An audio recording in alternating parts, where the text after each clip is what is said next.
একতা transport উত্তরবঙ্গে বেশ সুনামের সাথেই নন এসি বাস দিয়ে যাচ্ছে।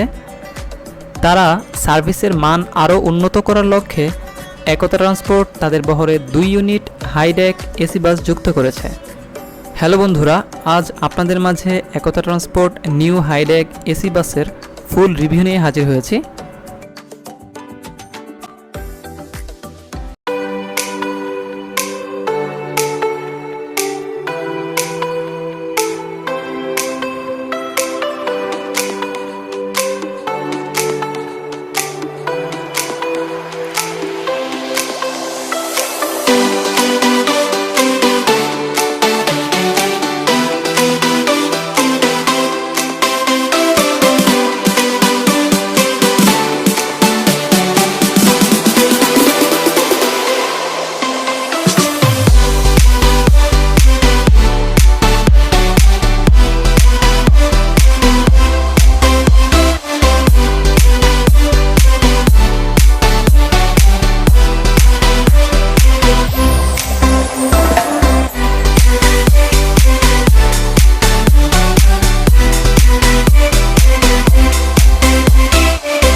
এই বাসটি বানানো হয়েছে অশোক লেল্যান্ড ইগল 180 প্রাইম চেসিসের উপর। বাসের ফ্রন্টে হিনো 1J এর লগো দেখে হয়তো ভাবতে পারেন এটি হিনো 1J বাস, বাট এটি হিনো 1J বাস নয়, এটি অশোক লেল্যান্ডের বাস। এই বাসের বডি বানিয়েছে আমাদের দেশীয় bus body builder company Faizul engineering workshop. এই বাসে প্রবেশ করার সময় সিঁড়িতে ব্লু লাইটিংয়ের অভ্যর্থনা পাবেন। এই বাসের ইন্টেরিয়র ডেকোরেশন এক কথায় অসাধারণ হয়েছে। সিটগুলো অন্য সব হাইডেক বাসের তুলনায় এই বাসের সিট একটু প্রিমিয়াম ছিল। এই বাসটি প্রতিদিন ঢাকা টু বগুড়া রুটে যাতায়াত করবে। এই বাসে টোটাল 36টি সিট রয়েছে। ঢাকা টু বগুড়া ফেয়ার 500 টাকা থেকে 550 টাকা হতে পারে। যাত্রীদের হালকা জিনিসপত্র বহন করার জন্য বাসের ভিতরে ছোট কম্পার্টমেন্ট রয়েছে। এখন চলুন সিটে গিয়ে দেখি যাত্রীদের জন্য কেমন ফ্যাসিলিটিস রয়েছে। সিটের সামনে নেটের তৈরি ঝুড়ি রয়েছে, যাতে চিপস, বিস্কিট, ম্যাগাজিন, পত্রপত্রিকা ইত্যাদি রাখতে পারবেন।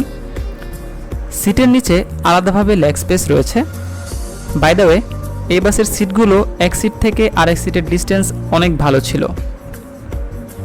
আমি যে সিটে বসে আছি এর সামনের সিট ভালোভাবে অ্যাঙ্গেল করার পরেও আমি পা অনেক ভালোভাবে রাখতে পেরেছিলাম, যা আবার স্টারলাইন, কেকে ট্রাভেলস, দিগন্ত পরিবহন বাসে ব্যবহার করা যায় না বা আপনারা পা রাখতে পারবেন না। সেই বাসের ভিডিও লিংক ডেসক্রিপশনে দেওয়া আছে, চাইলে সেখান থেকে দেখে নিতে পারেন। এই বাসের সিটগুলো একটু বড় এবং কমফোর্টেবল। সিটের সাথে হেড পিলো রয়েছে। সিট অ্যাঙ্গেল বা ফোল্ড করার জন্য চাবি রয়েছে। এই হ্যান্ডবারটি একদম কমন হয়ে গেছে, প্রায় প্রতিটি বাসেই এখন এই টাইপের হ্যান্ডবার দেখা যায়। সিটের উপরে রিডিং লাইট, এসি কন্ট্রোলার রয়েছে। রিডিং লাইটগুলো অন অফ করার জন্য সুইচ রয়েছে। এই সুইচগুলো হালকা টাচ করলেই রিডিং লাইটগুলো অফ অন হয়ে যায়। এসি কন্ট্রোলার দিয়ে এসির বাতাস আপ ডাউন করতে পারবেন। এই এসি কন্ট্রোলারগুলো রোটেশন করতে পারবেন।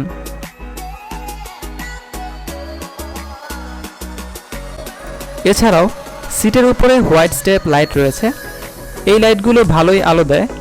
এটা ছাড়াও ছোট কম্পার্টমেন্টের পাশের আরও একটি স্টেপ লাইট রয়েছে, যাতে হোয়াইট কালারের লাইটিং এবং ব্লু কালারের লাইটিং পাবেন।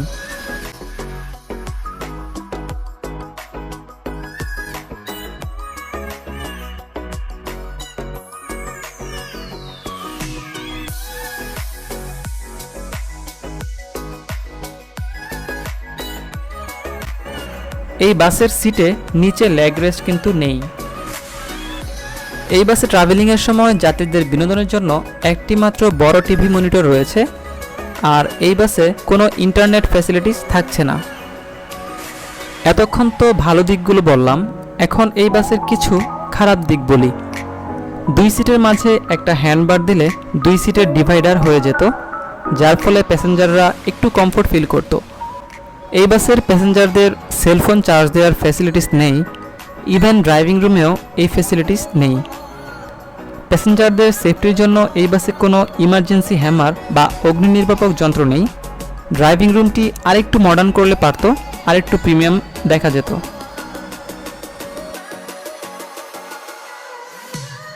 এখন চলুন এই বাসে একটু ট্রাভেলিং করে দেখি। আমি এখন একদম ফ্রন্ট রোতে বসে আছি। আমি এখানে অনেকটা ঝাঁকুনি ফিল করছি। এখন পিছনের সিটে গিয়ে দেখি এই ঝাঁকুনিটা থাকে কিনা। ডি রোতে বসে ঝাঁকুনি অনেক কম লাগছে, টু বি অনেস্ট ঝাঁকুনি নেই বললেই চলে। ডি থেকে জি পর্যন্ত অনেক কম ঝাঁকুনি পাবেন, অ্যাটলিস্ট ফ্রন্ট রো থেকে। ওহো, আরেকটা জিনিস বলতে ভুলে গেছি, রাতে যারা এই বাসে ট্রাভেলিং করবেন, ব্লু লাইটিং সেই একটা ফিল দিবে।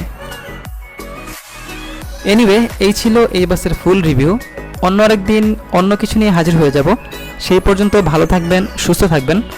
আর হ্যাঁ, বাসে জার্নি করার সময় ড্রাইভারের সাথে কথা বলা থেকে বিরত থাকুন। নিজের জীবনকে ভালোবাসুন, দেশকে ভালোবাসুন। আল্লাহ হাফেজ।